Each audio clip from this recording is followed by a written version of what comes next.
¿Qué tal? Bienvenidos a Medical Ed. El día de hoy con un nuevo video acerca de la fisiología suprarrenal. Entonces, como en todos los videos anteriores de fisio, es muy importante recordar cuál es la estructura de los órganos o glándulas que vamos a estar viendo. Y precisamente el día de hoy, como respecta a la glándula suprarrenal, o también conocida como glándula adrenal, vamos a comenzar conociendo un poquito de su estructura. Estas glándulas pesan cada una aproximadamente 4 gramos y se va a encontrar sobre el polo superior de los riñones, ¿de acuerdo? Si nosotros hacemos un corte transversal en lo que es la glándula suprarrenal, vamos a encontrar lo siguiente, y es que realmente la glándula tiene dos partes funcionales dentro de ella. La parte más exterior, que es en la que nos vamos a centrar en el video de hoy, se conoce como corteza, ¿de acuerdo? Y son células epiteliales con función endocrina. Esa corteza va a estar a su vez subdividida en cierto tipo de fases o cierto tipo de zonas, ¿de acuerdo? Por otro lado, esta zona que vemos en color anaranjado o amarillo es una zona que se conoce como la médula suprarrenal y es muy diferente tanto en su localización como en su función, ya que la médula suprarrenal, al provenir de lo que es una estructura embrionaria que se conoce como cresta neural, tiene como parte fundamental pertenecer al sistema nervioso. Y lo que hace la médula suprarrenal es sintetizar tanto noradrenalina como adrenalina, ¿de acuerdo? Y forman parte, por ende, del sistema simpático del cuerpo. Ahora sí, enfocándonos a lo que es la corteza suprarrenal, tenemos que la corteza tiene 3 zonas. Esta primera zona, que es la más exterior, o sea, la más cercana hacia la parte de la capa de la corteza, se le conoce como zona glomerular.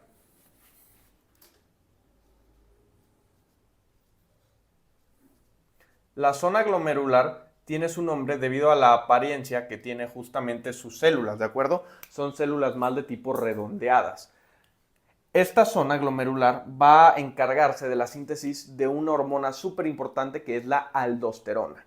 La aldosterona va a ser parte de lo que conocemos como los mineralocorticoides, ya que su principal función está instaurada en lo que es la regulación del agua y también de ciertos electrolitos. Los receptores que tiene justamente la aldosterona son receptores de mineralocorticoide, ¿de acuerdo? Y la función de la aldosterona va a ser sobre todo en la de reabsorber agua, ¿sí? Y más que agua, reabsorbe sodio primero. ¿Por qué? Cuando la aldosterona se sintetiza aquí en esta zona glomerular, esta va a viajar por el torrente sanguíneo y va a llegar a lo que es la nefrona. Particularmente en la nefrona va a haber ciertos conductos que van a ser conductos que se van a encargar de regular ya al final de la nefrona este balance de electrolitos. Una vez que se unen a los receptores mineralocorticoides de la nefrona, lo que hace la aldosterona es que permite la reabsorción de sodio a través de los canales ENaC o canal epitelial de sodio. Se trae el sodio hacia la célula tubular y junto con el sodio va a venirse también cierta cantidad o ciertas partículas de agua, ¿de acuerdo? Una vez que jala el sodio, ahora la siguiente o segunda función que tiene la aldosterona es la de secretar el potasio. El potasio va a ser secretado y va a ser enviado desde la célula tubular hacia lo que es la orina, ¿ok? Personas que tienen, por ejemplo, un hiperaldosteronismo, esto es un síndrome en el cual se secreta más aldosterona de lo normal, una de las principales alteraciones a nivel bioquímico va a ser hipernatremias por el aumento en la absorción de sodio e hipocalemias por el aumento en la secreción del potasio. Además, la aldosterona tiene como función inhibir a la renina. La renina es una hormona que va a ser sintetizada por el aparato yuxtaglomerular del riñón y es precisamente el inicio de uno de los sistemas que mejor ayudan a regular la presión, como es el sistema renina-angiotensina-aldosterona.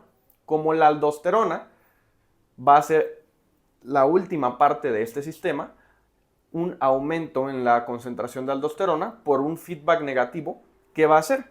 Va a inhibir el inicio de esta vía, o sea, puede inhibir la liberación de renina por medio de este sistema, ¿de acuerdo? Entonces, esa sería otra de las funciones que tiene la aldosterona. Siguiendo con la corteza suprarrenal, tenemos la segunda parte, que sería la zona fasciculada. La zona fasciculata recibe este nombre porque precisamente las células están agrupadas en fascículos, ¿de acuerdo? Estos son los fascículos de la corteza suprarrenal y en esta zona se va a secretar principalmente el cortisol, ¿de acuerdo? El cortisol va a ser una hormona que forma parte de los glucocorticoides. Ahorita veremos más adelante por qué se les llama así. El punto es que el cortisol va a tener su máxima liberación de esta zona fasciculata. Sin embargo, este cortisol vemos que también se sintetiza en la capa más profunda de la corteza, que también tocaremos en un momento más. Cuando el cortisol es liberado a la sangre, este cortisol se va a unir a receptores que son receptores de glucocorticoides, ¿de acuerdo? Algo bien interesante es que los receptores, tanto mineralocorticoides como glucocorticoides y los receptores para andrógenos, van a tener características en común, y es que primeramente son receptores intracelulares. Esto debido a las características bioquímicas que posee precisamente cada una de estas hormonas, y es que todas las hormonas de la corteza suprarrenal son hormonas esteroideas, o sea que son hormonas que provienen del colesterol, y al provenir del colesterol, por ende, van a tener características liposolubles, ¿sí? Son liposolubles, tienen que también unir a proteínas para poder viajar por el torrente sanguíneo, y ya que llegan a su tejido diana, entonces ahora sí van a entrar hasta lo que es el citosol de la célula, ¿de acuerdo? Esto tiene en común cada una de estas hormonas. El cortisol es un glucocorticoide porque su principal función metabólica es aumentar la gluconeogénesis. ¿Por qué? Porque precisamente al unirse a tejidos como el hígado, a tejidos como el músculo y a tejidos como también cierto tipo de grasas, lo que va a hacer es que, más que nada en el hígado, el cortisol va a estimular las enzimas de la gluconeogénesis, sobre todo aquellas enzimas que son las reguladoras de la vía, ¿de acuerdo? El cortisol se eleva en situaciones de estrés, en situaciones de huida, en donde necesitamos, por ende, aumento en la secreción de este tipo de intermediarios, como lo es la glucosa, y por ende es que se relaciona con un aumento en esta hormona, ¿de acuerdo? Además, el cortisol va a tener una función para inhibir o bajar lo que es la acción del sistema inmune, ¿sí? Y es que, sobre todo a nivel molecular, lo que va a hacer es que va a inhibir ciertos factores nucleares que se encargan de lo que es la maduración de ciertas células de este sistema. Y finalmente, un aumento en el cortisol va a generar proteólisis, o sea, va a generar una degradación de las proteínas. Esto sobre todo se ve en estados patológicos, como lo es el síndrome de Cushing, que se caracteriza por un aumento en las concentraciones de cortisol. En el síndrome de Cushing, precisamente los pacientes van a empezar poco a poco a degradar las proteínas que tienen y por ende van a empezar a perder masa muscular, ¿de acuerdo? Esto sería lo correspondiente hacia el cortisol. Vamos ahora con lo que es la tercera hormona, que serían los andrógenos. Los andrógenos, sobre todo la dehidroepiandrosterona o DHEA, va a ser secretada en la capa más profunda de la corteza suprarrenal, que se le conoce como capa reticular. ¿Sí? Esta es la capa reticular debido a que su apariencia es más como si fuera una red, ¿de acuerdo?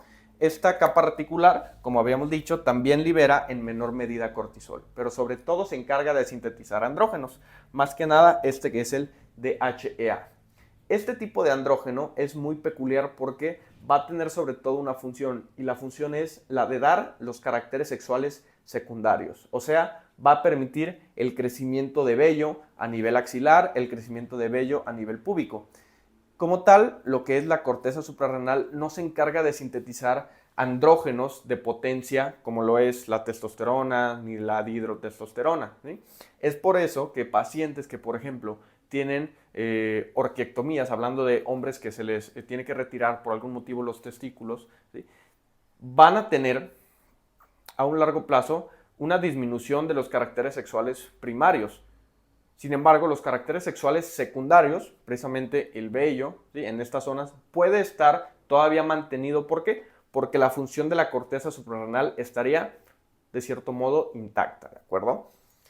Ahora, si ya dijimos que todas estas hormonas provienen del colesterol, ¿cómo es que se van formando? Lo que hay que conocer es que el colesterol está en abundancia en cada una de las tres capas de esta glándula.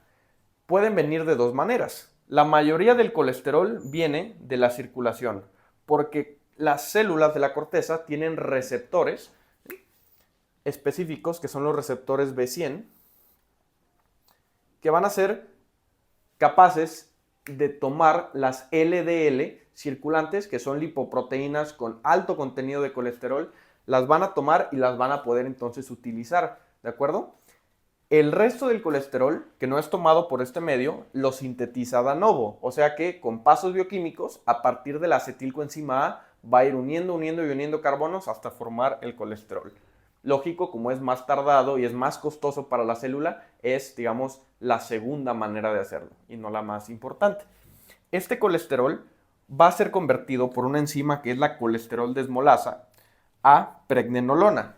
La colesterol desmolasa tiene también otro nombre, que es la enzima de escisión de la cadena lateral, porque precisamente lo que le hace al colesterol es quitarle la última cadena de carbonos y lo deja nada más con su estructura de ciclopentano perhidrofenantreno, que era cada uno de los bloques que forma el colesterol, ¿de acuerdo? Esta enzima se encuentra principalmente en la mitocondria de las células, ¿de acuerdo? Ya que se transforma a pregnenolona, la pregnenolona va a ser entonces un intermediario para cada uno de las siguientes. Precisamente esta pregnenolona va a ser primero transformada a 11-deoxicorticosterona, que aquí lo hemos obviado por el tema del espacio, ¿verdad? Pero esa 11-deoxicorticosterona va después a ser transformada a corticosterona. Y aquí es donde viene el paso importante. La corticosterona va a ser base para sintetizar aldosterona y para sintetizar cortisol. ¿De qué va a depender? Va a depender de la zona en la que estemos hablando. Si estamos en las células de la zona glomerular, estas células tienen la enzima aldosterona sintasa. Esta enzima va a transformar la corticosterona en aldosterona, ¿de acuerdo? La aldosterona sintasa no se encuentra en otras capas de la suprarrenal, por eso el resto de las capas no sintetizan a esta hormona. Lo que sí tiene, por ejemplo, la capa fascicular y la capa reticular es la enzima 17-alfa hidroxilasa, que va a convertir a la misma corticosterona, pero ahora en cortisol, que es el glucocorticoide del que hemos estado hablando en el video. Ahora, si se trata de lo que es la síntesis de andrógenos, también desde la pregnenolona va a haber otra vía para transformar por medio de una hidroxilasa a la pregnenolona en 17-alfa hidroxipregnenolona, ¿sí? Y de este intermediario, por medio de una enzima que es la 17-20 desmolasa, transformarlo en dihidroepiandrosterona o DHA, que es el andrógeno que es capaz de liberar precisamente la glándula suprarrenal. Este mismo DHEA, la glándula tiene una segunda función y es que también le puede agregar sulfatos, es decir, le puede agregar un grupito funcional ahí y eso lo va a hacer un poquito más hidrosoluble. Es otra función que tiene sobre todo la capa reticular de esta glándula. Finalmente, para terminar este video, vamos a hablar de lo que es el eje que regula la función de la glándula suprarrenal. Este eje va a comenzar, como en el resto de órganos del que hemos hablado, en la hipófisis. En la hipófisis va a haber cierto tipo de glándulas, ¿de acuerdo? Y células en particular que van a ser capaces de liberar diferentes hormonas, ¿de acuerdo? Esta hipófisis va a ser regulada, por su parte, a través del hipotálamo. ¿Cómo es que el hipotálamo regula la hipófisis? Bueno, en el hipotálamo hay neuronas que van a sintetizar una hormona que es la hormona CRH. La hormona CRH o corticotropina es una hormona de 41 aminoácidos que va a ser sintetizado en el núcleo paraventricular del hipotálamo.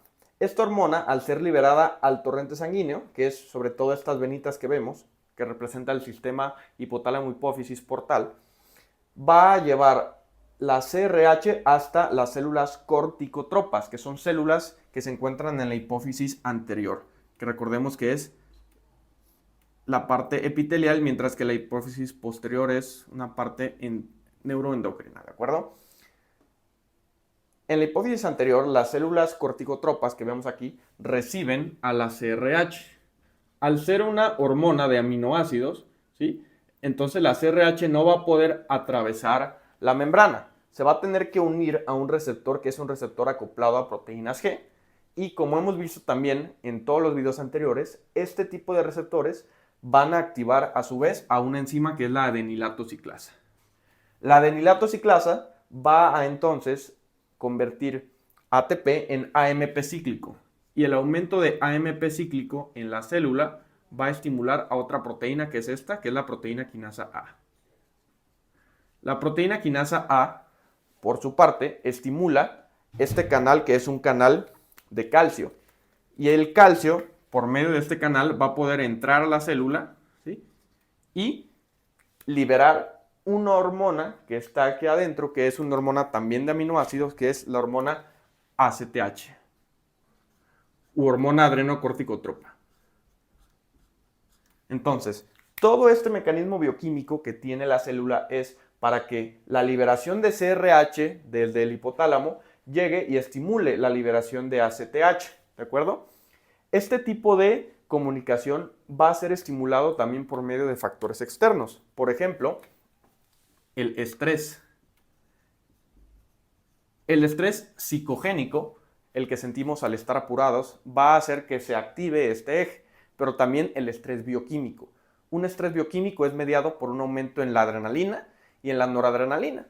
Un ejemplo, estamos caminando en la noche en un lugar oscuro, llega una persona que no conocemos, eso activa el sistema simpático, libera adrenalina, noradrenalina, y eso es un estrés bioquímico que hace que precisamente se active este eje. Además, el día como tal también es otro factor que estimula el eje. ¿Por qué? Porque la ACTH tiene una secreción a través de lo que es un ritmo circadiano. ¿Qué quiere decir esto? Que cada vez que inicia un día, sobre todo a las 6 de la mañana en promedio, va a haber un pico de ACTH que va a propiciar también un pico del cortisol. Y ese pico siempre va a estar mediado por medio del sistema que está dentro de nuestro ritmo circadiano, mediado por lo que es el núcleo supraquiasmático, ¿de acuerdo? Tenemos un video en el canal muy bonito ya de hace algún tiempo en donde precisamente explicamos cómo es que funciona el ritmo circadiano. Los voy a dejar aquí arriba para que puedan irlo a ver cuando se acabe este video.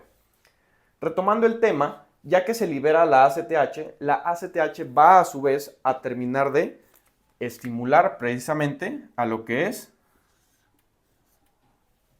la glándula suprarrenal en cada una de sus zonas. Esta ACTH se va a unir aquí en un receptor también acoplado a proteína G y va a hacer prácticamente lo mismo. Estimula la adenilato ciclasa y esta adenilato ciclasa estimula a la proteína quinasa A por medio de un aumento en el AMP cíclico, ¿sí? Eso hace que entonces la proteína quinasa A se encargue de dos cosas. Primero, de expresar más receptores de LDL para que se empiece a captar más de esta lipoproteína y también estimula cada una de las enzimas encargadas en el proceso para transformar el colesterol en hormonas esteroideas como el cortisol, aldosterona y andrógenos. Y de esta manera tenemos que todo el eje propicia el aumento de cada una de las hormonas. El cortisol, a su vez, ya que se liberó, entonces, ¿de qué se va a encargar? De dar un feedback negativo tanto a la hipófisis como al hipotálamo y así entonces poder regular el funcionamiento de este eje. Sería todo por parte de nosotros. Este sería el video de fisiología suprarrenal. Si les gustó, denle like, suscríbanse y nos veremos entonces en el siguiente video.